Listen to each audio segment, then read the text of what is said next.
Nathan and Lucas Everett were brothers residing in the state of Kansas. Nathan worked as a police officer in Kansas City, while Lucas owned a small convenience store in Lawrence. One sunny Saturday morning, Nathan visited his brother's store, and they decided to head to Topeka to visit their aunt. Lucas took the wheel that day and chose a route that passed through Stull Road. As they drove past the cemetery on the right side, Lucas reminisced about Uncle Ben's spooky Halloween stories, one of which involved the cemetery. "Do you remember Uncle Ben's stories about this cemetery?" Lucas asked. "Yeah, I do. The tale about the entrance of hell beneath the church," Nathan replied with a smile, and they both chuckled. "That's why we were scared of cemeteries until our 20s, Lucas remarked, and they delved into childhood memories during the drive. Upon arriving in Topeka, they spent the entire day helping their aunt fix her house. They stayed the night and set off the next afternoon. Lucas opted for the same route, but this time he stopped by the Stull cemetery. "Why did you stop?" Nathan asked, surprised. "I spent so much of my childhood and teenage years afraid of this place. I want to confront that fear," Lucas said resolutely. "Dude, you're 40. Stop this childish game. I need to head back home," Nathan said, feeling unsatisfied. "Just a moment. Come with me. I want to see those stairs to hell," Lucas encouraged, trying to persuade Nathan. "Fine," Nathan sighed, and they got out of the car. As they walked among the tombstones, they saw the half-demolished church. However, it didn't evoke much excitement in Lucas. It was mostly in ruins with a roof completely gone, walls in disrepair, and a broken wooden door. Inside, a dusty mirror hung on a wall, barely visible, and an old wooden cross rested on a table. "It's underwhelming. No stairs at all. Was I really scared of this place?" Lucas joked. "Sorry, bro," Nathan chuckled. "Uncle Ben spun good tales. He made us believe in those urban legends. Maybe there was a stairway to heaven. That's why the roof's missing." Lucas laughed. Nathan approached the table and picked up the cross. As he held it tightly, a small splinter pricked his palm. He placed the cross back on the table, removed the splinter, and noticed a slight bleeding from his palm. Squeezing it gently, he tried to get a drop of blood out. "Nice. Hopefully, no blood poisoning," Nathan quipped, still squeezing his palm. A small drop of blood fell to the ground. "Blood poisoning?" Lucas asked, puzzled. "Don't be absurd. Let's get back to the car."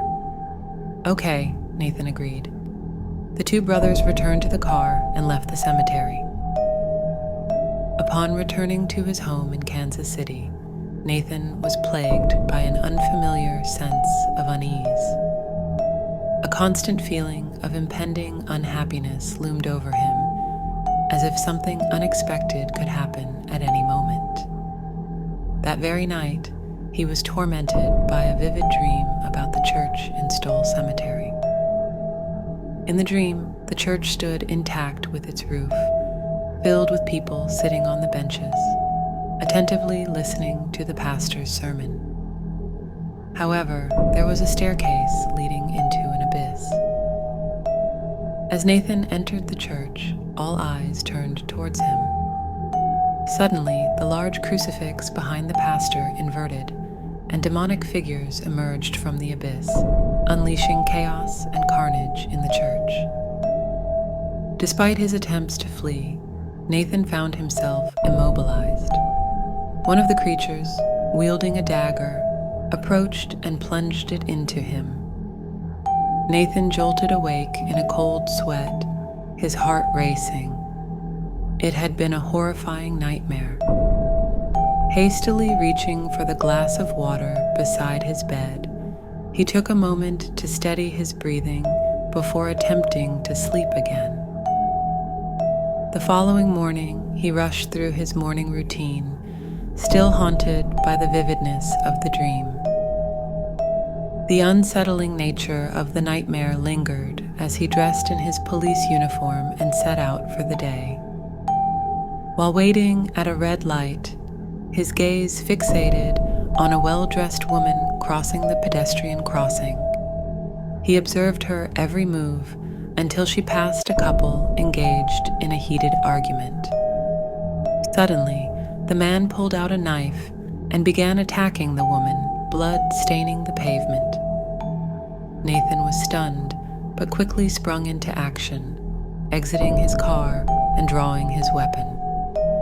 Approaching the assailant, he demanded the man drop the knife, but as he neared, the scene before him inexplicably shifted. The woman who moments ago was being attacked stood unharmed beside the man, who raised his hands in confusion and fear. "Sir, please, I haven't done anything," the man pleaded, bewildered. "Please don't shoot my husband. We're just waiting for our ride." The woman's voice quivered. I'm sorry. I thought I saw something.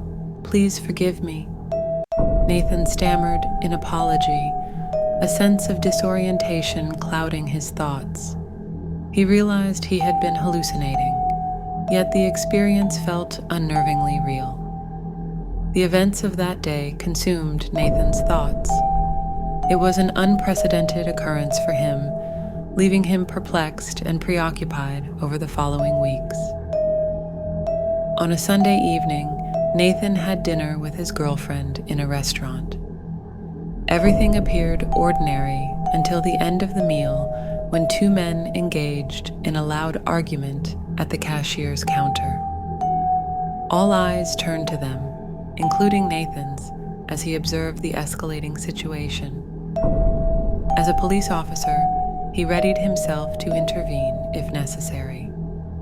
Suddenly, amidst the commotion, a laughter echoed in the restaurant, drowning out all other sounds. Nathan stood, scanning the place for the source of the laughter.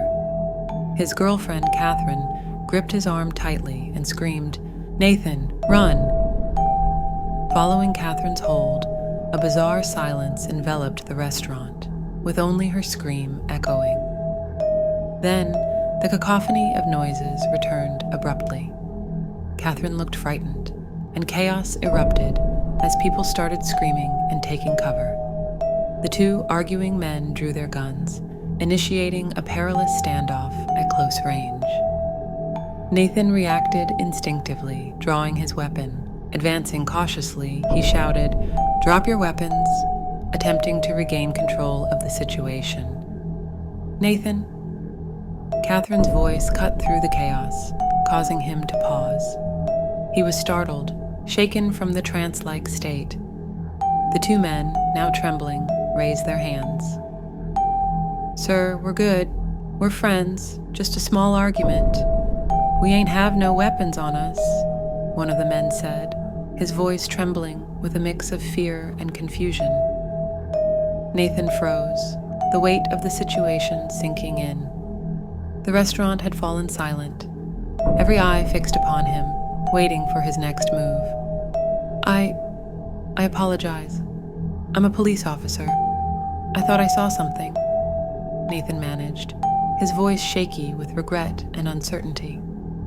Amidst the tension, Catherine's voice broke through the atmosphere of confusion. "Are you okay, babe?"